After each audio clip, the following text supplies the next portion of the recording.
Yo,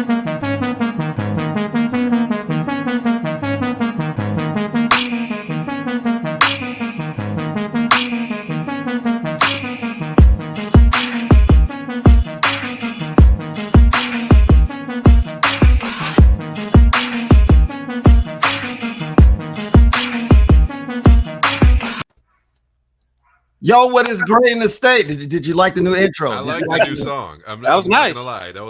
That was smooth. Yeah, okay. That was my old entrance music. Yeah. Well, I got new ones, so we don't do that no more. You know what I'm saying? So I am the radio rock star, the radio rap star, the fade runner, the voice of choice. G Money. I'm not even gonna go through all of them today. I'm not gonna go through all of them today. Wow. We're not today. Not today. I'm shocked.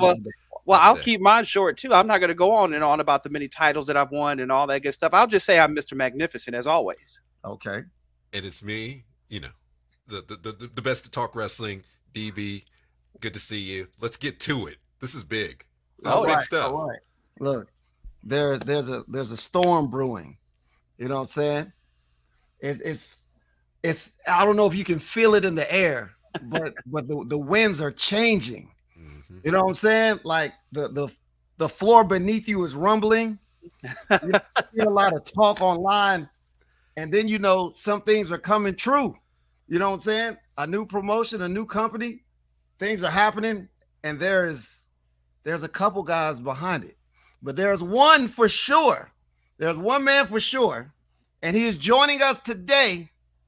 And his name, actually, he is the essential character, formerly known as Ethan Carter III, but we don't even do that. Nope. We don't do that no more. I don't even know who that guy is. Like who's Ethan? We don't know Ethan. I don't know. We don't know Ethan.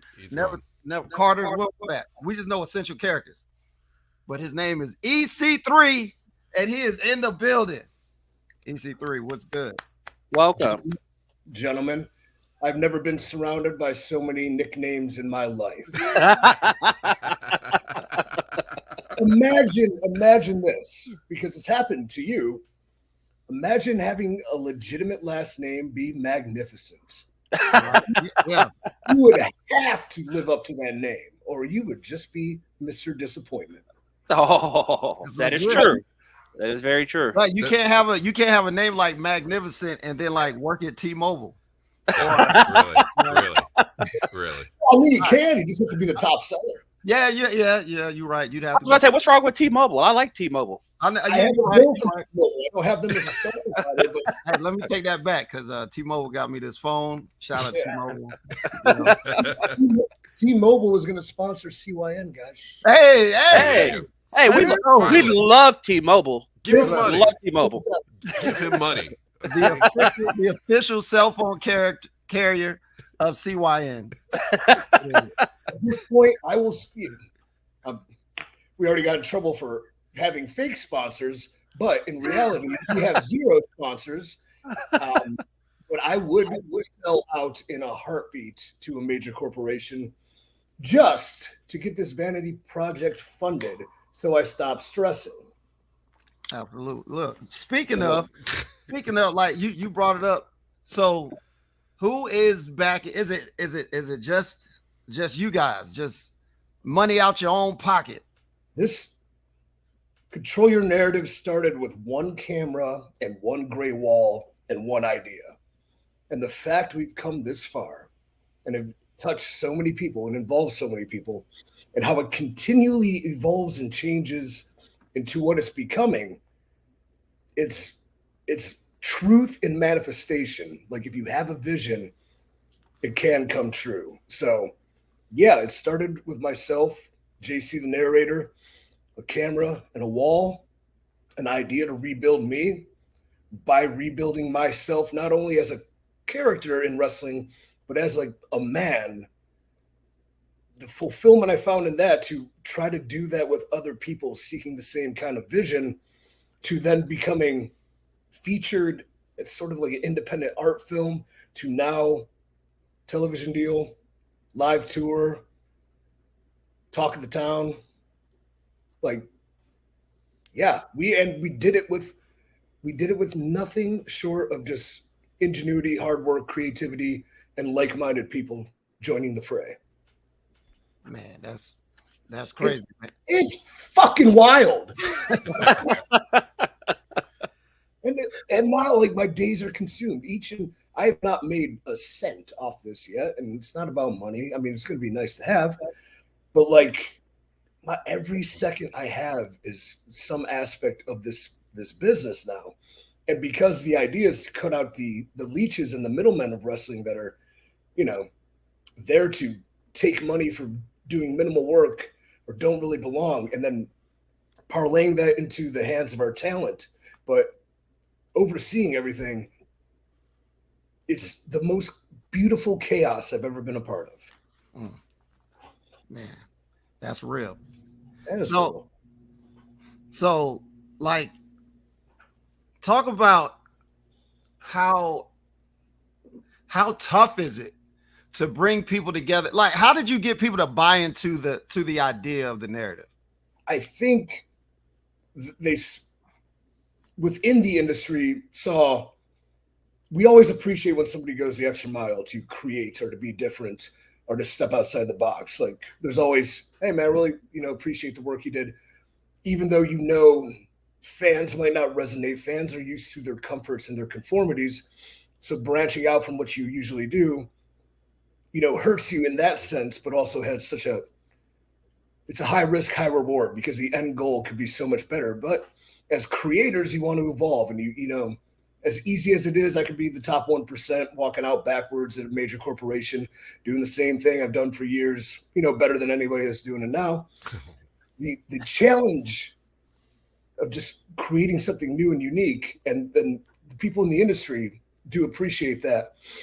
The messages, via the words and the promos and the realistic elements of the talent we're bringing in, some people, it might go over their heads. Some people aren't ready to understand it, but to the people that it touches, I've never received messages like this in my life as far as what it means to them. And it seems like it takes a lot of courage for them to actually say that, because everybody deals with trauma and, issues and problems and self-doubt and anxiety and all these things.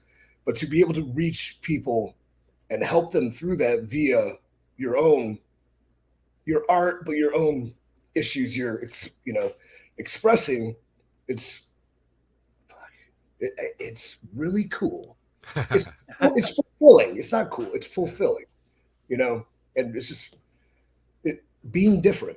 And, it might not be for everybody, and I don't expect it to be, but it's for those who need it. So. Now, I know you said creatively, this is a different character that you experienced, like, in your whole career.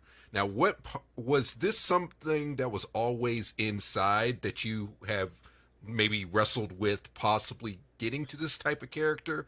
Or was it being in this situation that put you into this mindset? The situation, the arts imitated the life in a sense, because this idea of what it initially was an original pitch I had within NXT before, the ill-fated call-up and the disastrous run. But I was doing the same thing for so long, and I realized, this isn't anybody here's creation, so it's not going to be, nobody's going to feel the need to push it forward as their own. And that's just kind of a political thing you have to do in wrestling. Like, you need people that are responsible for your success so they can claim that success as well. So if that's producers or writers or higher up talent, whatever it may be. But the idea, it was loosely Fight Club, Tyler Durden based, uber mensch, I like to call him, an overman, nihilistic views and, degradation of society, that he's saying a lot of truth. I don't know if I like it, but now I'm starting to respect it. And then kind of going overboard, having a cult follow it, the cult becoming, its own entity that he can no longer control. And in reality, it just lives within his mind. Like, that's a wrestling aspect I wanted to explore as a character. But I also was very, influenced by the books. And I felt a lot growing up watching a movie and reading that book, Fight Club, and other Chuck works and, characters like that, that it was a reality to me in one sense. But then come a pandemic, we're all going through changes. And I feel like if you stayed the same through that, you have no capacity to evolve, and you are going to be set in your ways, and that's okay if that's how you want to live. But we all went through something, we all changed, we all had suffered great losses. I lost my job in a pandemic, which is in theory quite fucking scary because you don't know where your next paycheck's coming from. But at the same time, it was such a relief because I was not a happy person. I wasn't a good person. And it forced me to realize I had to become something more. So within creating a wrestling character that I had an idea of, to actually becoming who I am, they coincided. So you briefly touched on being different. Can you kind of expound upon what makes the narrative different and some of the different people or characters that we'll see when we go to the show? I think because if you're too different too early, you're going to attract a lot of hate, or you're going to, lose interest, especially with a wrestling audience has a niche and they have what they're comfortable with.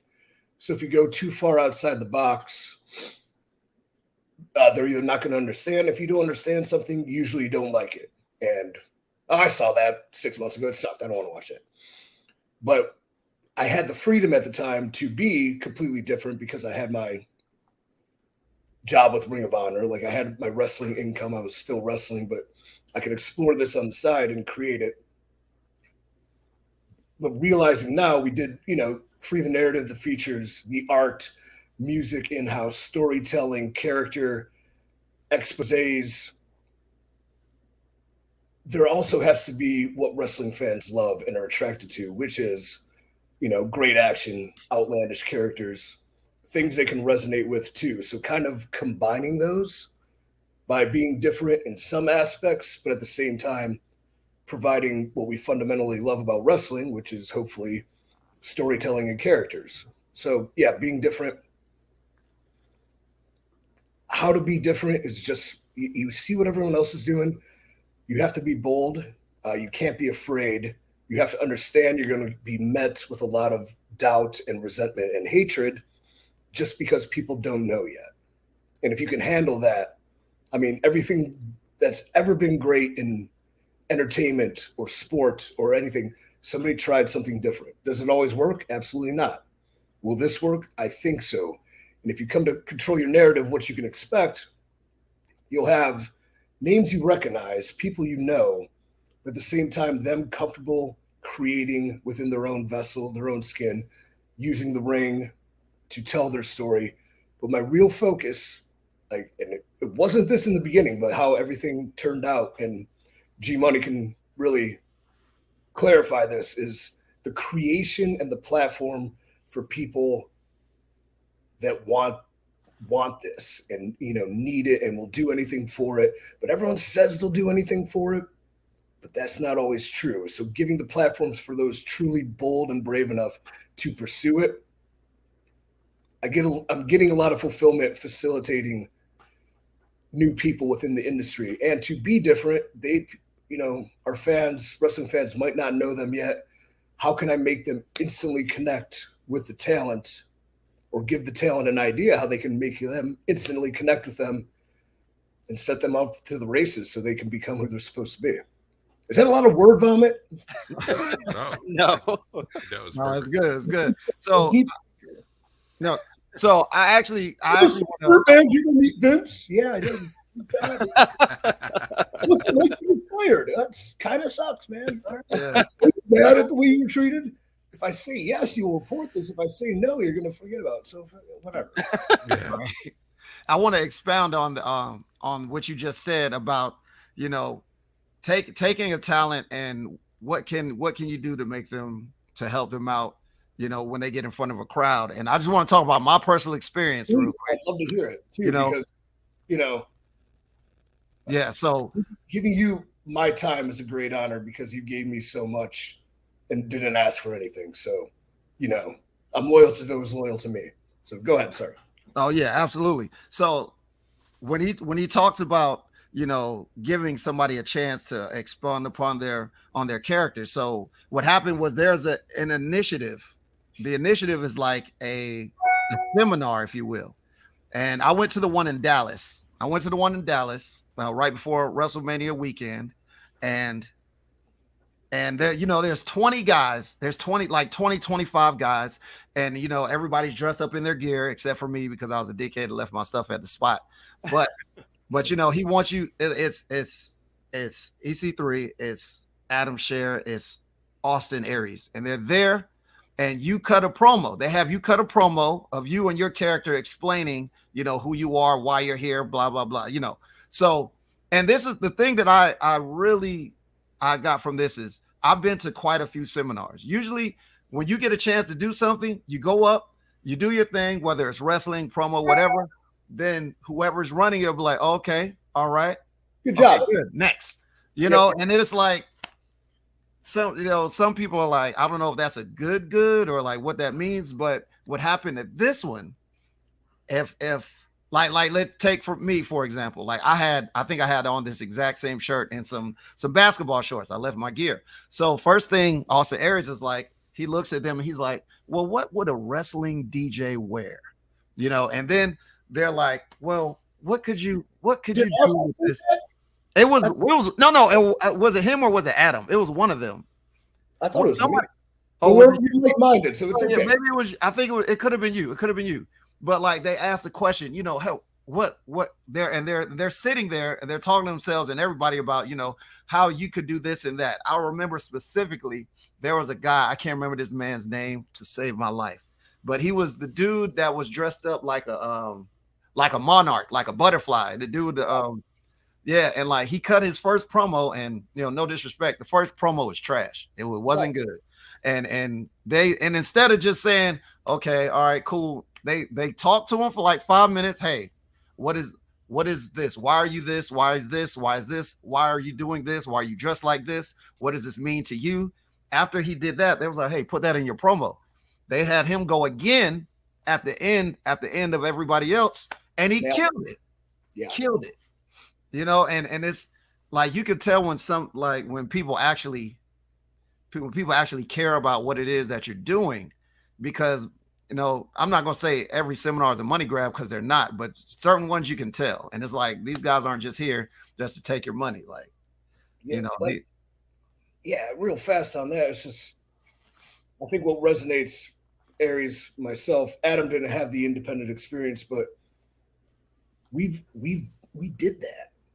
We know how it felt, and the business can corrupt you, and often it does. And you could become the guy that comes in, hey, good job, that's $50. Right. But nobody gets better. The industry doesn't get better. And by giving him 5 minutes of our time, we unlocked a world of potential that, someday, 6 months, we're back in Dallas, he's back a year down the road. I mean, if he became a star in wrestling, amazing. If he, through that one experience, just learned something about being authentic to himself as opposed to what he think he needs to be, and his life improved, like fucking amazing. Right. So let's just go ahead and jump into it. Okay. So hold on. What would a wrestling DJ wear? I'm so G Money is. I scrapped the biker shorts because I was like, you know what? I don't think a wrestling DJ would come out there in the trunks. So that, I'm still working on that, honestly. I know, and it's a work in progress, and it should be. It's not. There's no easy answers. But like you're a fucking project, dude. Like I'm very invested in hopefully helping you out because you've helped me out, and hopefully together we can grow and be a part of this, and it blows up, and next year you're a wrestling DJ and a 6-figure contracted talent. That would be fucking sweet. That would be amazing. Maybe 2 years, but like just figuring it out and opening that conversation and not being afraid to tell somebody something sucks because you can see something more. There's gonna be other people that just suck, and you like, this is a lost cause. But you saw the lost causes we've had, and I still give them every chance. Yeah. It's never been one of those deals where they just had one chance and they're gone. It's like, hey, let's talk to you guys. Probably want maybe they don't listen, they don't take criticism well, or is this, or maybe they hear it but they don't act on it or something, and it's just continuous. this isn't for everybody, and that's okay too. I could not DJ. I have no rhythm, 2 left feet, you know. But go ahead, you know. Yeah. So initially, when CYN comes out, you know, they see the promo, they see the Tyler Durden Fight Club esque, you know, the promos and stuff, and I don't know why, but you know, people got this idea in their head, you know, maybe because the guys that were in it, you know, that this is about to be some extremist nationalist, you know, alt-right wrestling promotion. Like, do you know where this idea came from? I would imagine it's just the unfortunate, humongous cultural divide that has been created to keep us separated while, you know, the real issues go unsolved because there's so many powers in control of the world that as long as we're divided and at each other's throats, that they can continue to pillage and take and have the world for themselves. In a sense, they, you know, power corrupts, absolute power corrupts absolutely. But I think because it's, especially on Twitter, it's so, if you fall out of line in one iota of someone else's view, there's no middle ground. People are classifying people as this or that. And I think that's a huge mistake because the majority of us are right here. A little bit here, a little bit here, you know, but this or that. So based on people thinking there's dog whistles and weird things I'm saying and people assuming these horrible things, plus the fact that we are new, we're unique, we're also going to be a threat to other companies coming along. And we did, you know, you were at the Dallas show. We had that place packed. We had that place rocking. We had bartenders coming from the other show to come to our show. You know, we had something people might want to see. And as a threat, it's very easy to manipulate and it's very easy to boldly lie on the internet with no accountability. And it's very easy for a lie to spread rapidly and quickly. So if people had a preconceived notion, then they read a rumor, then they've already made up their mind. And then it's just littered with hate. So nothing I could say or nothing I could do. I even Reddit AMA went in there to tackle each and every question and answer them factually and honestly to the best of my ability. It wouldn't matter. It wasn't going to change their mind. I went there to take the arrows and I took them and I won. So it's unfortunate that something that's an escape like professional wrestling had to become a political minefield for absolutely no reason other than that's the way culture is. And what can you do besides the only thing we can do in this moment is go out there and create something new, unique, and let our work speak for ourselves. And so you've been in the locker room. Am I a crazy alt-right premises? I don't think so. Nah, not at all. Not at all. So what exactly? So there was a Cage Side Seats article that our good friend Daniel sent me when they I think they were like one of the only people to announce the tour, and I went through a couple comments. So, you know, I'm pretty sure you know what most of them are, but I want to say, like, this one guy was saying about how he felt like CYN was marketed to a certain type of crowd, like maybe he said can't have it both ways there. Something about the marketing, and it's very to make it easy joke about this is a MAGA crowd. What type of crowd is CYN looking to pull in? Like, is it just wrestling fans? Is it a certain type of fan? Like, is it any and everybody? Like, who exactly is CYN marketing themselves toward? The lost fan, the fan that has been turned off by the way wrestling has been, you know, status quo and complacent and the same for so long. It's a fan that remembers a time where there was simplicity in the complexity, beauty in art, you know, physicality that's realistic, the fan that doesn't post comments on cage side seats and make crazy assumptions because of their own insecurities. It's the fan that a father and his wife could take their two children and go see, hey, remember Braun Strowman? Well, he's at this show. Let's go meet him and watch a really cool show and leave going, man, Power Punch Vinny Pacifico, that kid's awesome. Did you see Prince KK do the backflip off the top rope? That was so cool. They have a DJ who comes out there. I don't know what he's wearing, but it's awesome. A fan like that that's just looking to have fun. And then the fans that see within the message about personal development and self-actualization and becoming who you're supposed to be and not being afraid to do that, to speak your mind, to speak your truth, to have freedom, because we seem to have lost it based on you can't even have a wrestling show without people trying to cancel it. So fans that like physicality, they like action, they like satire, for sure. Satire. Ask me who the greatest professional wrestler of all time is. Okay, Stone Cold. Who's the second? Andy Kaufman, right? Really dive into the character and make you feel something. And the fans that the ones that would watch Raw on Monday and maybe some WCW, and 7.5 million people were watching wrestling. Where did they go? They grew up, but where are their kids? They don't know about wrestling because dad isn't watching it and they're not growing together and not bonding together over it because he's seen it all and is kind of sick of it. Is that a fair answer? No, Yeah, I think so. I think that covers. Yeah. I'm not gonna lie, that covers. Fans like to have fun. WWE is one saying is like we like to put smiles on people's faces.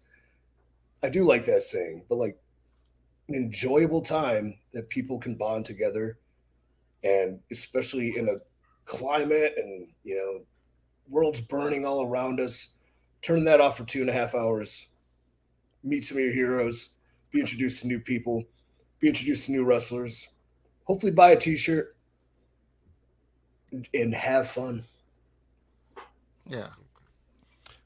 Now, being like in this case, you're like a first-time booker in a sense. Would you even classify yourself as this with this promotion, being more like a booker? It seems like it now. I never thought I would have the pencil or wear the hat to an extent, but I don't want to say booker. I'd say facilitator. Too, because a booker's, I guess we're breaking the fourth wall, but he wins, she loses, he wins. Like putting interesting people together in interesting scenarios and asking them, what do you see out of this? And then them feeling, well, I feel like this would happen, and collaborating with talent so the stories get told. And oftentimes, to not be selfish, it's like, well, who wins? And more times than not, the person says the other guy should win. The other girl should win.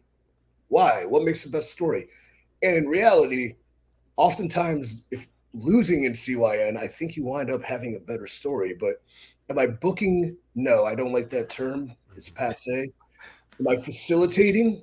Yes. And I like playing God. I'm not going to lie to you. I'm an egomaniac. Okay. Well, look, there's one thing he's jealous of. He likes to. Thank you, Kenny. Yeah. So, I just lost my questions. Oh, here we go.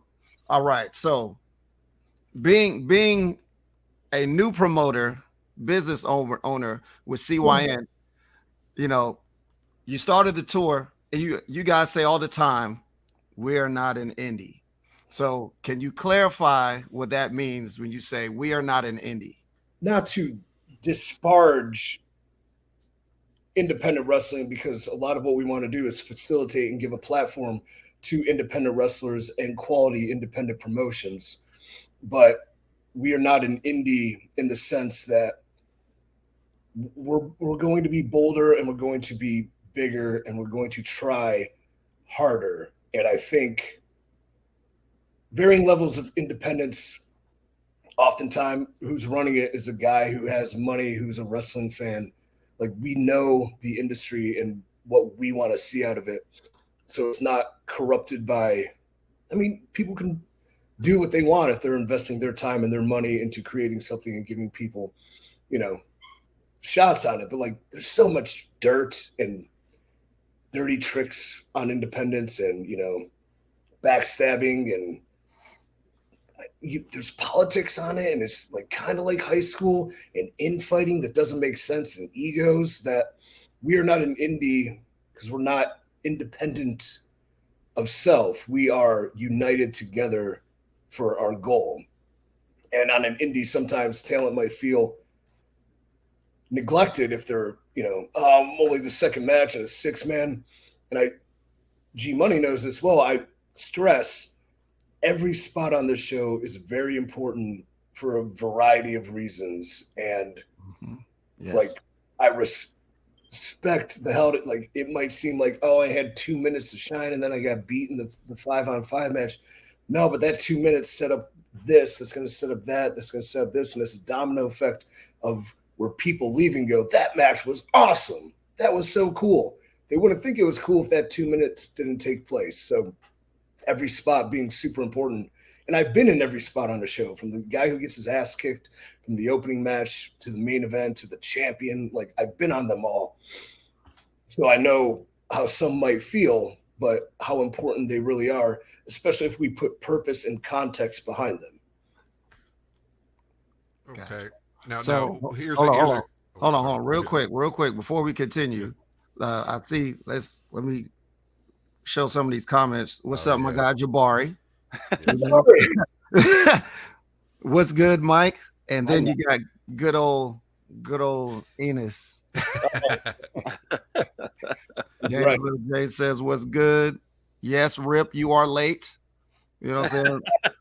Rip, I hope you in North Carolina. Yeah.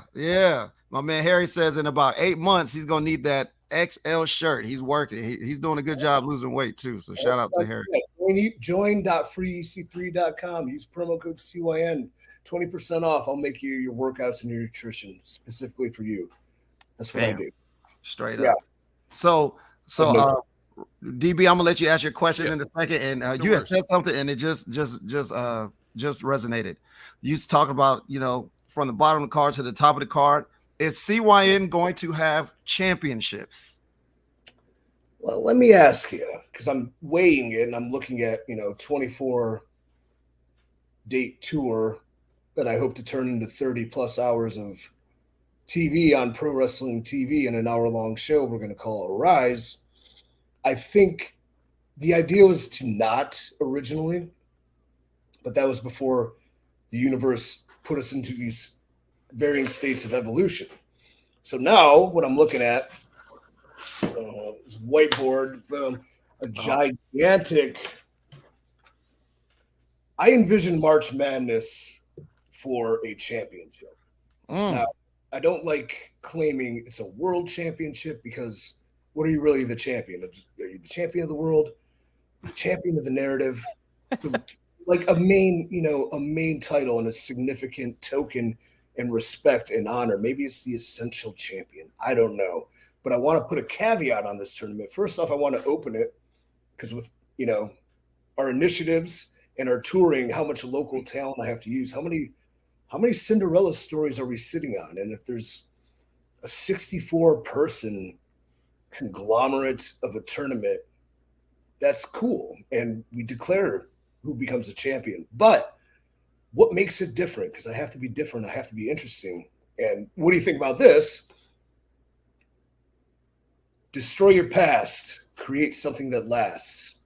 To enter this championship tournament, you have to sacrifice something of your past.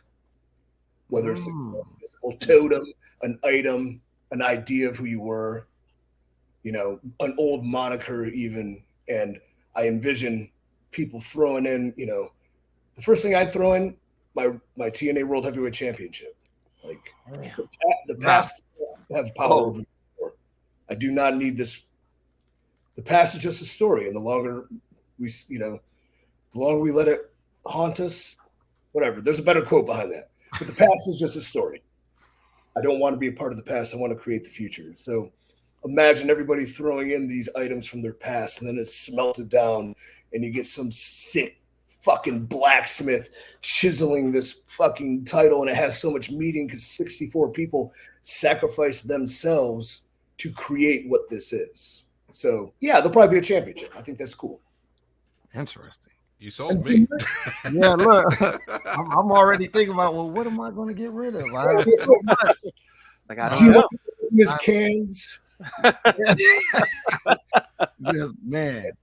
But I've got records. I've got all kinds of things. Like, But you something. almost have to abandon that part of your life too. And I'm not ready to give up on the wrestling DJ because I think there's money in that. Yeah. Oh no, I'm definitely not yet. Not at Yeah, least. I don't want you showing up in like black boots, black trunks, and going on a fight. You're too Right. charismatic within your realm. So I see a question here in the chat by Yep. James. James Lou J. Campbell says, so CYN is separating itself from the indie narrative in a sense. I would say too, and this is no fault to talent coming up on independence, but rarely do they have the guidance and the leadership and the qualities and the successes of the people that have created the company to hopefully, I don't want to say make them take steps back because that's not what we're doing, but to go back to what's basic about wrestling to therefore accentuate the fundamentals that make people great, because it's very easy for an independent wrestler to see something cool on TV. I want to do that move, as opposed to, is it crisp? Is it efficient? Does it have a lot of like impact on it? And I think slowing it down to speed it up when it matters, I think that's great storytelling that gets lost because we're hive-minded and content with what we see and what we think needs to be done, as opposed to, if you can't, you're not going to hit a home run if you can't swing a bat. So you can't swing a bat unless you take batting practice, things like that. So, and I'm telling everybody this as a wrestler, within the simplicity of basics and fundamentals and crisp, efficient action, those resonate with fans, the fans I was talking about attracting, more than things they don't understand. Like they don't understand, heaven forbid I say this, they don't know what a Canadian destroyer feels like. It looks amazing, but they don't understand what it feels like.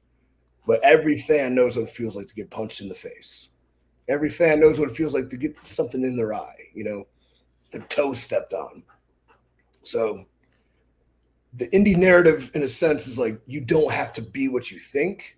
You should become who you are. That would be the narrative I'm trying to change.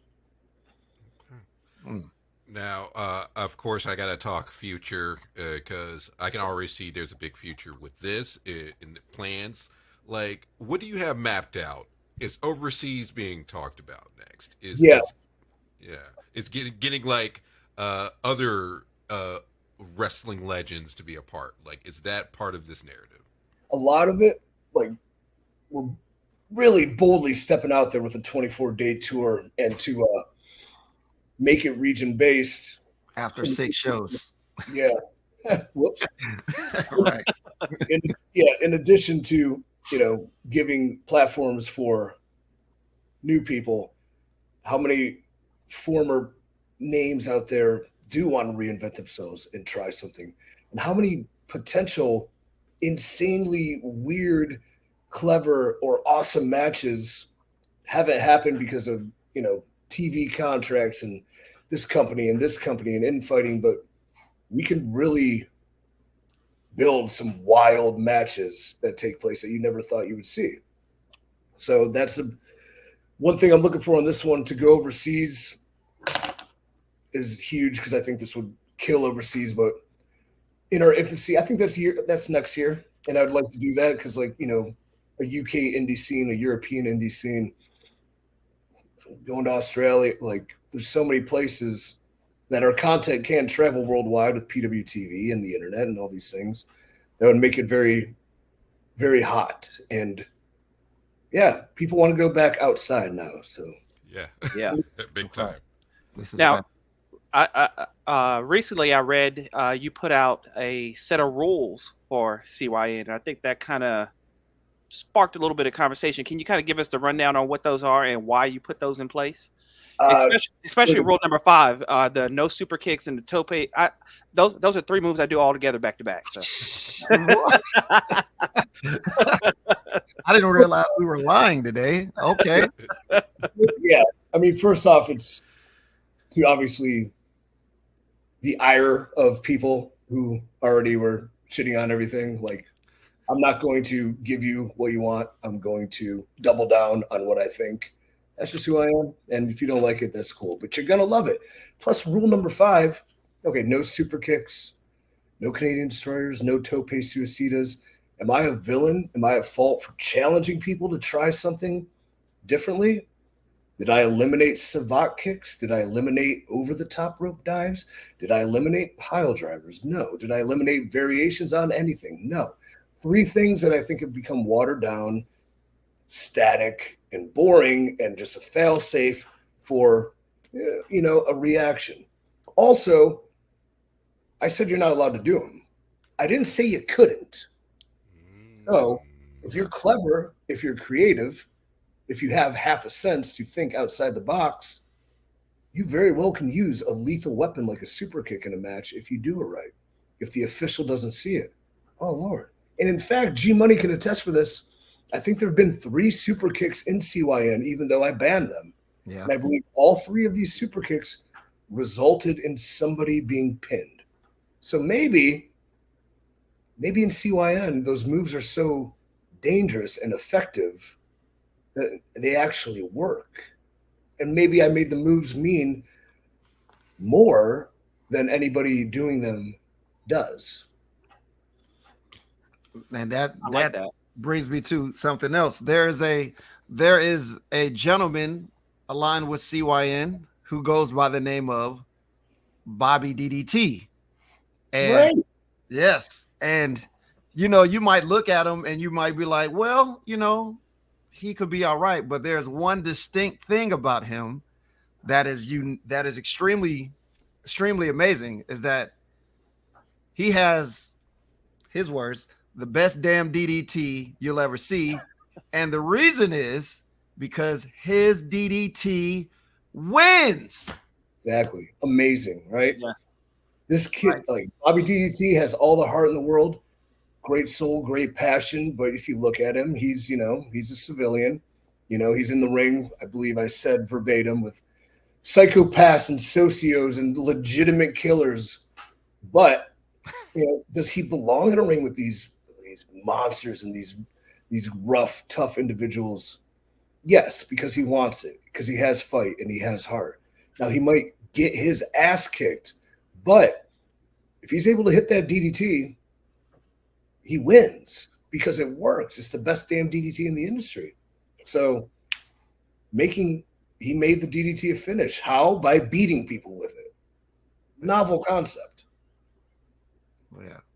So here's another question: will there be a CYN school? That has always been talked about and always in the back of my mind. I would call it the compound first off. Ah, I would love to. It would require, because we're doing so much and being hands-on with so many things. Plus, I'm going to be on tour for 3 months. So when we put in the right assets and the right facility, yeah, for sure. I think that would be great because then I can build my own army. And that's exciting. Now I feel like you have names for just about everything. How far out have you thought of this? Because I can already tell that I feel like there's a deeper overall, like 5-year, 10-year plan. Is that true, or am I just catching that vibe? No, that's a great vibe as far as how long, planning it out. And there's a name for everything. Yeah. I've probably been planning this ever since initially getting signed by the WWE and going into a system and seeing the business and like, it doesn't have to be this way. But as far as a 5-year to 10-year plan, the things that keep changing make it better. So a hard plan, no. A vision of where it could be, 100%. But then in the same context, I'm kind of the Joker because do I look like a guy with a plan? Well, not really.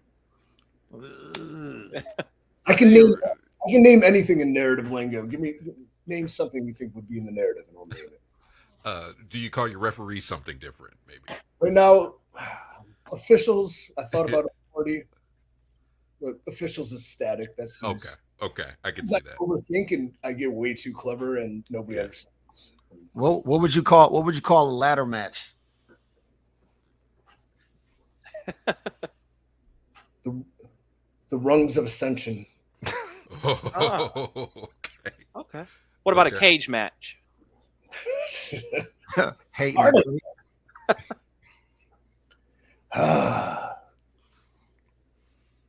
The first thing that popped in my mind was Caged Heat, which I think was some weird like Showtime B movie. I thought That's on Tubi TV right now. Escape or Die. Man. Ooh. Cage is cool, man. Cage just sounds cool. Yeah. It does. Yeah. So talk about Pro Wrestling TV, PW Pro Wrestling TV. How did you link up with Pro Wrestling TV? Honestly, the president was at a fine steakhouse. He usually sits in one area, but for some reason, when he goes to the steakhouse, he was seated in another area. There was Adam Scherr at the bar holding court, laughing it up. He went over to him. He's like, "Hey, we're starting a pro wrestling based network, and I don't know if you have any original content you want to do or anything like that." And I was like, "Yeah, in fact, kind of building a promotion. Here's so-and-so's number." And so he contacts Adam's agent. And then a day later, I'm on the phone with Brandon from PWTV and the agent. And he's like, "Do you want to meet up tomorrow?" I would love it. That would be great. So we go to my office, which is a coffee shop I steal the Wi-Fi in. And we met, and he loved our free the narrative feature ideas and like the art and the creativity and things like that. And we started working on things ever since. And now to be able to, I honestly think too, with this platform, with this growth, with what we're doing with this tour, and hopefully the ability to facilitate that into a very functional TV show, by the end of the year, we're a major player within the ranks of the three-letter brands. Now, I gotta also bring it back to what you were talking about the fan bases and people with their ideas, these preconceived notions. So, what do you say to these people, these toxic fan bases, or maybe these people who would say, "Oh, CYN is giving me MAGA vibes. CYN is giving me racist vibes." Like, what can you say that would counteract that, and maybe help just dump that way of thinking? First off, I would ask for a specific example. And then when I realize from that point, they have no idea what they're talking about and they haven't watched anything and they've just read that secondhand, I'll go, "Give us a shot. See what you think. I want your honest feedback." Then they give us a shot. Maybe if they, had any sense of humanity or ability to debate or reasonable thought, which they usually don't. And then, maybe, "Well, this was really cool. I hated this. This is pretty good. I don't like this." I'd be like, "Thank you for watching. I appreciate that because I think you're right. I don't like that either." So that's why we're asking people and we're getting feedback. And I want to make this accessible and enjoyable for a majority. I would talk to anybody about anything. In fact, people that randomly talk to me on the street regret it because I don't leave them alone because I get to know them. People tried to sell me a Bible the other day, and next thing you know, I had him for 45 minutes. He's like, "I really got to go." I'm like, "Well, wait. No, I got more to say." I would honestly, what specifically? Okay, no, because the meaning behind that is this, but I can understand why you think that. Also, maybe I can't, and you're just, projecting your own thoughts, and that's okay too. The thing is, you're free to say what you want. You're free to speak, act. You're free to feel, and that's what I preach within the narrative. I don't know if that makes me a crazy tyrant telling people they're free to make their own choices and speak their truth, but if that's the case, okay. I disagree, but that's all right. We're allowed to disagree. And I think disagreement is a lost art because when I disagree with somebody, especially if I'm working with them or seeking feedback to not cater to them, but to provide them something they might be interested in, often the disagreements spark ideas that like actually that would make this better if I approached it that way. So disagreeing is the way forward in logical and realistic and respectful senses. Oh yeah. What's up, Kyle? Doing some All right, cardio, Kyle. watching the interview, loving the vision of the future. Thank you, So, Kyle. so I was just texted this question: are the narrative movie and the live show separate? Do they play into each other? How does that work? we're at a point where yes, if we're looking at things, and this is why we've overcomplicated it and are confusing because answering questions, this is a very rightful question. But if we're speaking within canon, like we're talking about a super or a superhero, context, yeah, they do play within each other. The Free the Narrative 3, which will be released, I believe, Labor Day, plays into everything that's happened and what's taking place on the live events.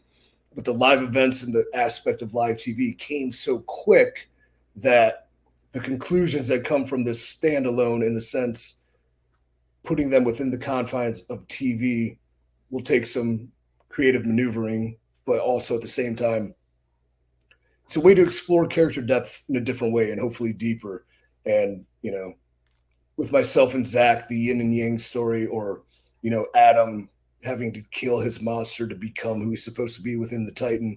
And then the third one, we have, Killer Cross and the always controversial Austin Aries. What story can we tell with him? What is going on in his reality that needs to be addressed one final time so he can move forward?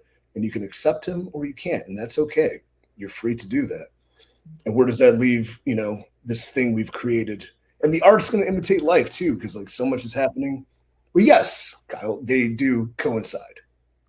Absolutely. Okay. And here, go ahead. Really, Somebody, really go ahead, producer. We'll see why never. Will CYN ever get to where shows are live, taped, and then produced, or will it remain taped and produced for pro wrestling TV? Yeah, we'll do live.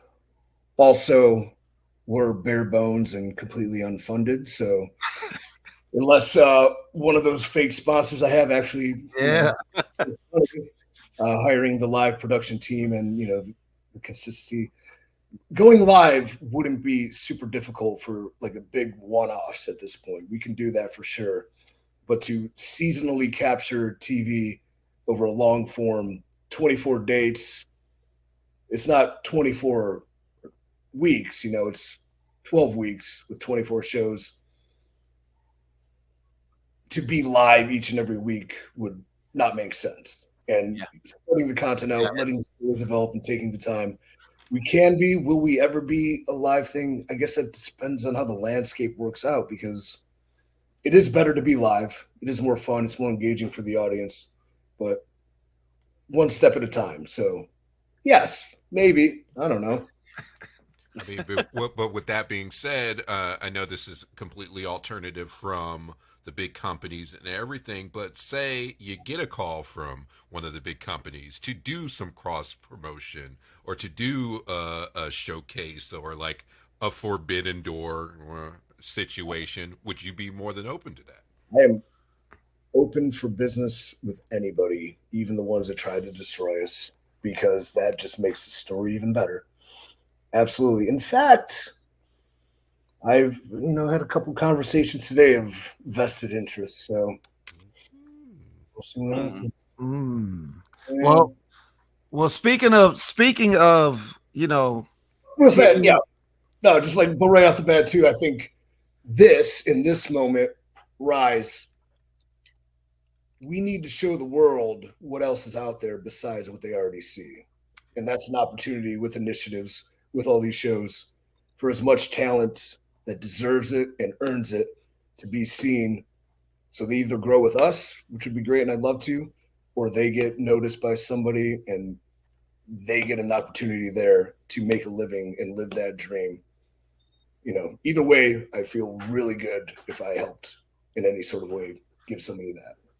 You know what? That actually made me want to come back to another question. So like I'm gonna just say for me, like I've only been wrestling 2.5 years.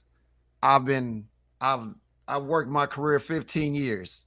Like I'm 39 years old, man. I've only been wrestling 2.5 years. I started at the age of 36. So when a guy like me, when a guy like me got started in wrestling, I envisioned myself. I was like, you know what? I don't have, the chances. My initial thoughts are the chances of me going anywhere big were like slim to none because of my age, and I'm a rookie at 36. You know what I'm saying? So when I saw the chance to work with CYN, I jumped on it because you don't know, you don't know what you can do. And I've seen the collection of guys that are on the roster, and it's like I think about a guy like Flex Simmons, who was picked up from Ring of Honor. He was the future of Honor for a while. He was there with the dojo for a while. They didn't quite use him, and then they folded. I look at somebody like Mr. Everything Victor Andrews, who's done work with Ring of Honor. He's been on NXT. He's been on Raw and SmackDown. Like he's been up to this company, but they never signed him. And then I see, now I know those two personally, but then I see a guy like Dante Smiley, who I never even heard of Dante Smiley until Dallas. And like this dude is fucking awesome. Like the dude is, you know what I'm saying? And it's crazy because like one thing that I always, and this is going to sidestep and I'm going to come right back. The one thing I always appreciated about AEW, regardless how anybody felt about them, was that when they do dark and they give these indie wrestlers a chance to shine, they bring guys on. I've seen a bunch of my friends. I was like, okay, well, you know what? It's good that people have somewhere else to go to. You know what I'm saying? And I look at CYN and I'm like, yo, these guys are giving even more people something to do, somewhere to go, and not just show up, get your ass beaten, and go home. You know what I'm saying? So I think like what's great about this is it gives people that you probably never would have heard of a chance to do some amazing things. Like some of the guys on the roster, they're going to blow. They're going to blow. And I think it's going to be dope where'd you come from, CYN? Yeah. I think I love that question and that mentality because like you're a perfect example. Like what is success to you in this pursuit of wrestling? Because you come in at a later time, the idea of, a 10-year run on top and WWE World Champion. I'm not saying anything's not possible, but it's not realistic, and that's okay. But what would be successful to you? This is a lot of things I ask in the seminar to talent, especially, older guys or guys who probably aren't cut out for it for full time, but like, what is success to you in wrestling? And more times than not, and it should be this, to do it for myself, to make my son proud, so I can show my kids that I went out there and I did something, even if it's just this one thing. And I'm like, that's storytelling. That shit intrigues me so much more than, the status quo. And that's another thing when I say manifest your dream match. I don't know if we talked about this yet. I talked about it earlier, somebody else, but I asked you, like, what is manifest your realistic dream match? And, you'll tell me, and I'll be like, that could happen. It very well could happen. And you can hang a hat on that. I had mine. And that's what inspires me so much about that question, because I was able to have mine. And you mentioned Victor Andrews. He manifested his dream match. And when we come to North Carolina, 7/31, it's happening. And it's not a crazy, I want to beat The Rock, WrestleMania for the movie star championship of the world. Okay, that's not fucking happening, dude. What else? Well, Victor, I want my son to be there, and I want to be getting beaten so bad that the only hope I have is when I see my son at ringside and he, invigorates me to fight for everything. I'm like, whoa, holy shit, we can do that. and that's cool. So, for G Money, first off, DDP started later than you, so remember that. But secondly, you are very successful outside of wrestling. So if this isn't your bread and butter, and it doesn't need to be, if it's just something you love and want to pursue, and as long as you pursue it with all the right intent and the heart and the passion that you can, you don't disrespect it. Why can't you have something that you can remember and hang your hat on and show people you did and be proud of yourself, most importantly, that I did that? That's a life worth living. So I literally tell him the Yeah. DDP thing like every other week, by the way. I'm just saying. He doesn't listen to me. yoga, dude. I heard you. I'm not saying you didn't say it. I said I heard you. What was your dream match, G? I don't have my notes on me.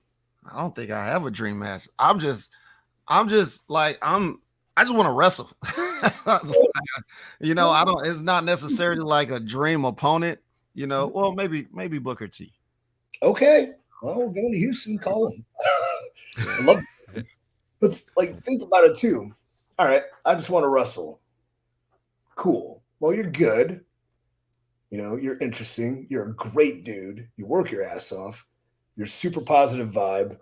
You work without wrestling, you're still working your ass off to be a part of it because you believe in the mission and that there's a spot for that.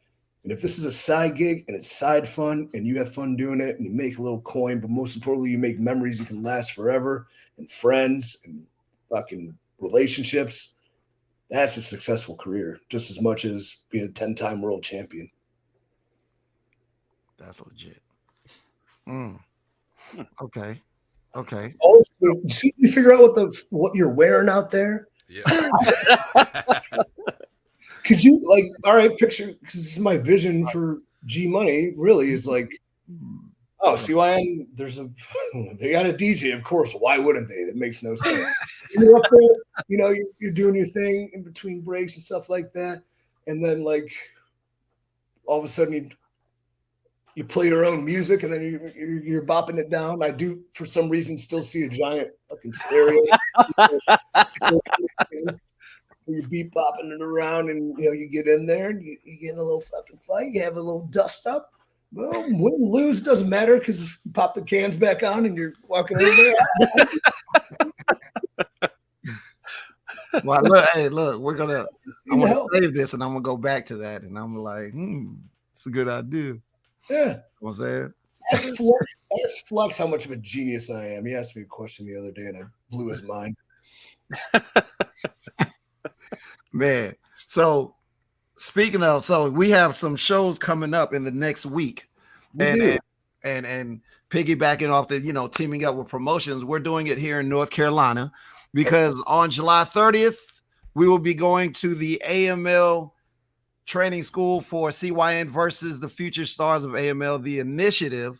That's July 30th in Winston-Salem, and then the next day we're going to be in Goldsboro. Okay, the W.A. Foster Rec Center for CYN versus AML, the Awakening. They're selling some tickets, and I don't even think they started running TV ads yet. So partnering with AML has been fucking a lifesaver because I can at least focus on building this business, but know I have trusted, excellent, people to work with who know their area and know their territory and know the value that we can bring and they can bring us. And just Warren Buffett said something about business is like both parties have to gain about 90% of what they want. And they've given me 110. And I'm very excited for what we can do. And hopefully that's a template that, co-brands with a lot of promotions in the future. And through that, a lot of talent get noticed, picked up, paid, I can sell shit, whatever. Everybody can succeed if they want. Yeah. Now, I saw you on, especially with this show, which I saw a question from James Campbell, who's a good listener for us. So what's going to happen with EC3, the performer? Is he going to start falling more into the background, or will he still be very much performer, executive? Like how's that looking? Well, it hurts to fall down now. Here's the thing, like I say this and it's very true, but I'm also again an egomaniac. Like I don't want to be the king. I want to be the kingmaker. But then I kind of think about it for a second. I'm like, well, I kind of want to be the king one more time so I can really make the next king. But, I'm not trying to pad my win-loss record while I'm the facilitator. But it's going to come a time that, yeah, I'll probably, step back a bit. But I'll never have the run of like a Triple H or an Undertaker because of just their legacy and their lifetime and their body of work. But there's value in creating yourself to become an attraction that can step in and have those big moments, whether they're for you or whether they're to make the next person.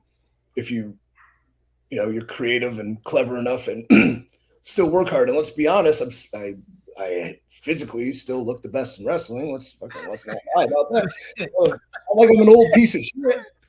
I'm jacked to the gills, and look great. And my cardio is impeccable. So he works. But yeah, there will be a time to facilitate, and there's great enjoyment in that too. But not yet. Not yet.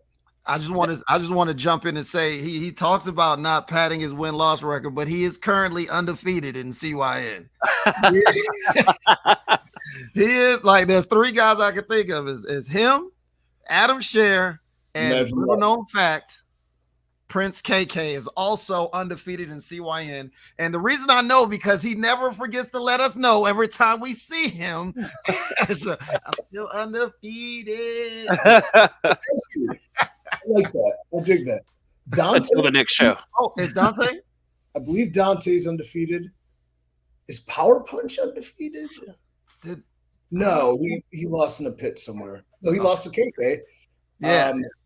In theory, in Free the Narrative 2, Adam did choke me out, but there's no official there. Oh, so yeah, that's right. I'm not sure to keep them. Well, I'm not counting, but now we did bring up Adam. How much of the company is both you two, or is it more you're up, he focuses on certain parts? Like how exactly does the business partnership work? Yeah, we're Van Halen. If I'm Van Halen, he's showing up as David Lee Roth. Okay. So we need each other. I'll make the music. He can sing and dance. No, he definitely sings. His mission and his goal too is just so much with the positivity of the message and what we can bring people into the reality, and happiness and purpose and things like that. And that's a big focus for him because he had a great run and he's still in his prime. So to be able to venture off and do this as passion more so than just pay, it's the first time he's probably had the ability to fully just sit back and enjoy something because he's not manipulated or controlled. But it's a shit ton of hard work, and G Money could probably attest to him as far as a locker room presence and leader. He's very much a troop rallier. He'll get a hell of a speech. Yeah, he'll fire you up. Man, he'll get you hype about anything. You ready to mow this lawn? Yes. God damn it, I'm ready to mow the lawn. Yes, absolutely. I wish he knew how to post things on social media. They're all spelled right now. No, he's killing it. And I think he's realizing too the hard work that comes from small business ownership and building something new. Sometimes it's you work 5 times as hard and you get paid way less. Mm-hmm. But it's so much more worth it in the end. So now, can you talk about if somebody's sitting out there right now and they're like, man, I think I got what it takes. I want to be a project. I want to be on the narrative. What do they have to do? What are the steps that they need to do to achieve that goal? There's multiple ways. The first thing I'm going to say, because the only way I can corral this and keep it under lock and key is probably you have to go to an initiative I do wish I had the time to watch, highlight reels and matches and promos and things like that. But if you catch me at the right time and an email comes in that's not, typical, if something grabs my attention about you, I'll probably be super quickly invested in talking to you right away. That's what happened with movie Mike. Yep. Mhm. Dante Smiley. Dante Smiley sent me an email that I totally missed. And then one day, I don't know, I was like post-workout dopamine. I was feeling so good. Email came in, and the way he worded it, and like I was infatuated. I'm like, this guy. He said when we had sat down to eat, me, him, Alex, and some guys, and I asked him how he got in. He said he sent you an email and he said, "Hey, I'm the best damn wrestler you've never heard of," or something to that effect. That shit, like, because I'm a psychopath. It works. Like some dude was emailing me today, and but I try to get back. Emails me today, really this question. I would love to get in. I'd like to show I can compete. Blah blah blah. I'm like, and this shit's probably gonna be the only way. Just like I don't. I'm sorry. I just gotta be quick. Boom. And then he emailed me back. I'm sorry. I didn't want to overstep my bounds. And you know how I feel about apologies, G. I say, don't ever fucking apologize. You want a job. You're going to do anything for it. You came to the right place. You did the right thing. Do not apologize for that. How dare you apologize? Never fucking apologize. You want it? Good. I want to see you get it. Fucking send me a promo right now. And he sent me it. But then, of course, I forgot. So I probably should watch it afterwards. Like, my attention just, I don't want to, it's not about building wrestlers too. It's about building people and confidence within themselves. And this is shit I wouldn't have had if I didn't go through all these changes through life that started with a fucking wrestling character and like all the development on myself that was necessary to become who I think I should be. And I'm fucking not there. I'm not even close to what I want to be, but unapologetically pursuing it, unafraid to, and willing to do anything to do it. And if that comes with people mistaking who I am because of online lies and hatred, so be it. I can handle it. I'll take the arrows for the team. It doesn't matter. Nothing can affect me. Nothing can be said to me or about me that I haven't said to myself 10 times worse. So instilling confidence and belief within people to be themselves and be who they are, that's what I want to do. So yeah, I should watch that dude's promo, and I will after this. And it's throws. He said, if you want to be in the narrative, you have to get EC3 to yell at you. It means he sees potential. Yeah, man, and he took a beating from me because he asked for it, though. But it took me an hour plus during the Super Bowl that I spent writing him what I thought based on the conversations we've had. And in this moment, it seemed like it lit a fire under him, made him kick out. Now he's on a constant pursuit to better himself and be a better man. And it even parlayed into the show we're going to have on 7:30 with a promotion that he sort of had a falling out with. Yeah, I heard. He wanted to get in there. I'm like, yeah, I'll get you in there. And they were kind of like, we don't know about him because of this. I'm like, well, fuck the past, guys. And I gave him a mission to rectify the past. You'd be accountable for your mistakes, take initiative, see what happens. Back with open arms, and he has an opportunity to prove himself. And if he has a shitty match, well, he's going to be cleaning the latrine for the rest of his run at CYN. I don't mean that because now he's going to put way too much pressure on himself. He's going to relax, dude. You're going to be fine. All right. So look, we about to wrap this up real soon. So once again, July 30th, July 31st in Winston-Salem first, we've got the initiative. It is the projects of CYN versus the future stars of AML. I believe I've grabbed enough of these matches. Duke O'Connor, Bobby DDT. Yeah, Duke O'Connor. Yes. Another guy that came within an initiative, came to, before they were called initiatives, a seminar. and absolutely like he blew my mind because not because he was doing these moves or these things, because he wrestled with such ferocity and intensity and believability. And he asked the right questions, and we worked on a couple things, and he continues to work on them, and reaches out. So like that's the shit I look for. So I'm really excited to see what he brings.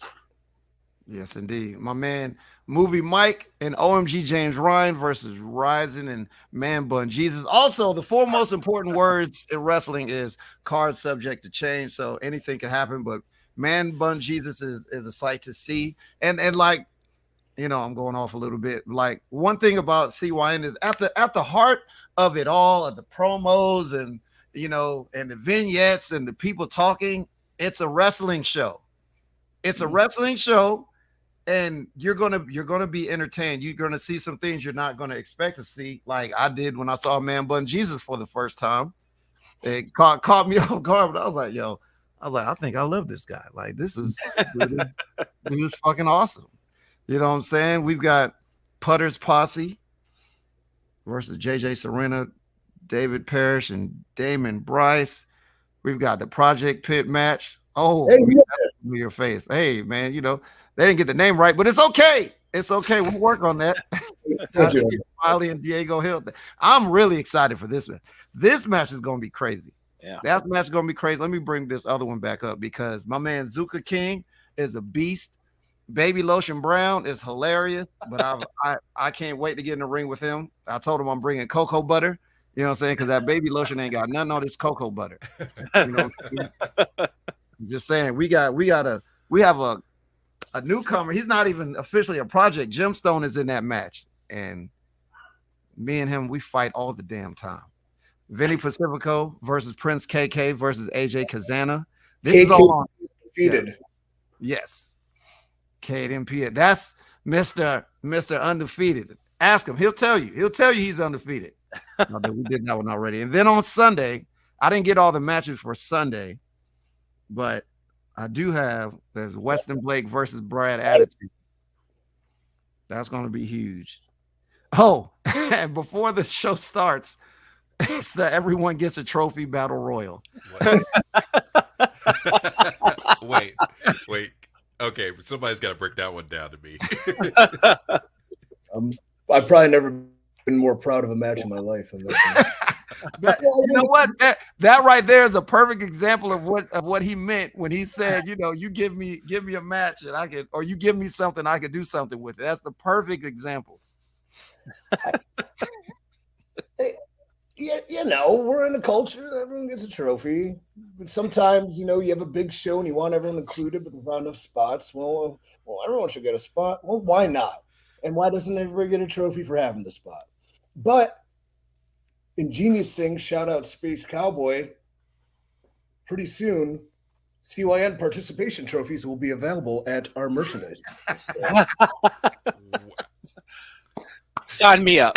I was gonna say that everything in this interview has sold me. if I wasn't sold already, I'm just saying.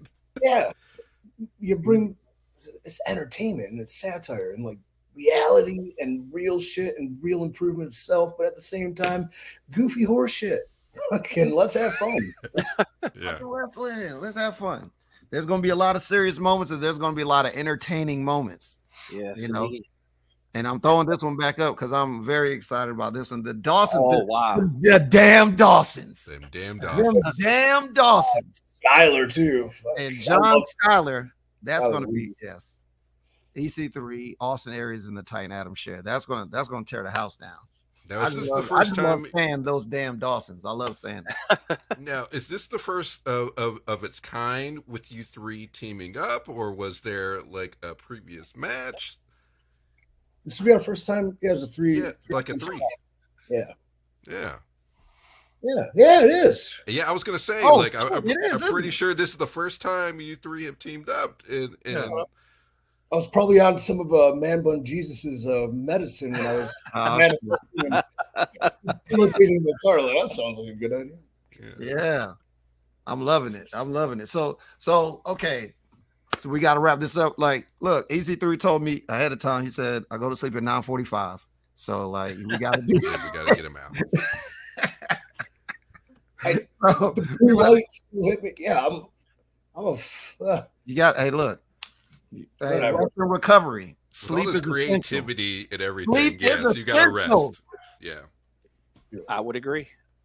All right. So, social medias, in case they don't have them for you, sir. Yeah, about social media.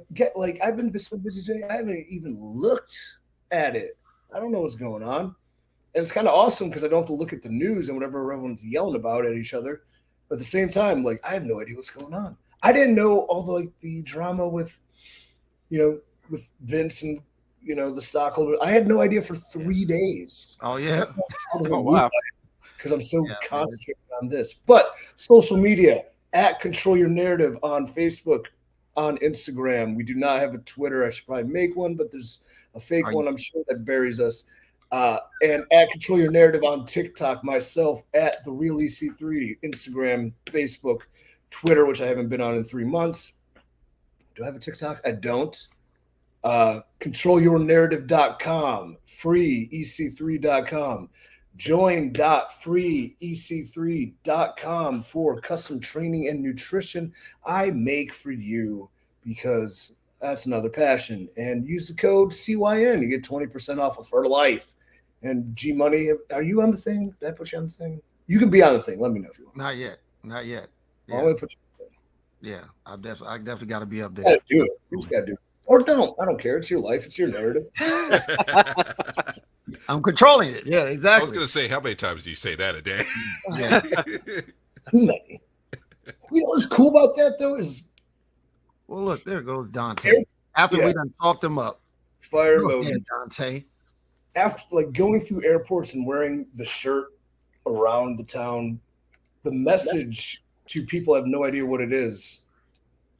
Everyone takes something from it, and that's kind of cool. And that's showing that, wrestling is a vessel, but at the same time, there's a bigger, more important message to be said out there. So, hopefully this does it. We're selling a lot of things at once, but the only thing that truly matters is people finding happiness, purpose, and inspiration through whatever they choose to do with life. That's fire. Fire emoji. Yeah, Fire emoji emoji. on deck, man. Well, look, you know what's going down, fellas. You got anything before we close it up? Again, thank you For being here. Thank you for being here. Blessed chat. You guys are wonderful to talk to. I can't believe I went that long. What was it? Yeah, Hour? this is hour 22. Yeah. Yeah, man. That's crazy. That's crazy. Yo, look, everybody, appreciate y'all tuning in. I see you guys on the live feed. This is about to go on to all the streaming platforms, like probably in the next hour or so. So if they missed it, they can listen to it. Replays are going up and all that stuff. Yo, follow us on all of our social media. On Instagram, it's Smash the Mat Podcast. On Twitter, it's Smash the Mat Pod. On Facebook, Smash the Mat. Shout out to everybody in the Smash the Mat discussion group. Me personally, you see it right there on my name, G_MONIY.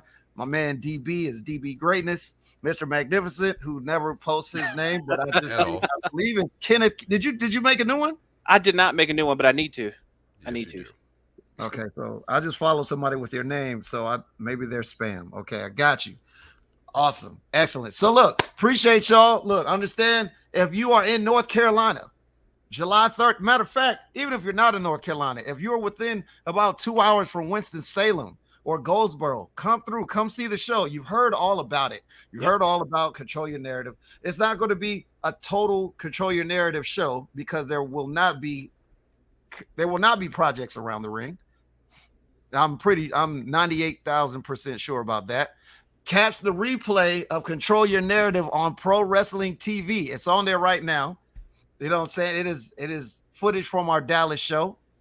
So watch all that, support Pro Wrestling TV, support Control Your Narrative. If you see guys wrestling, do your thing. I got something cooking. All right.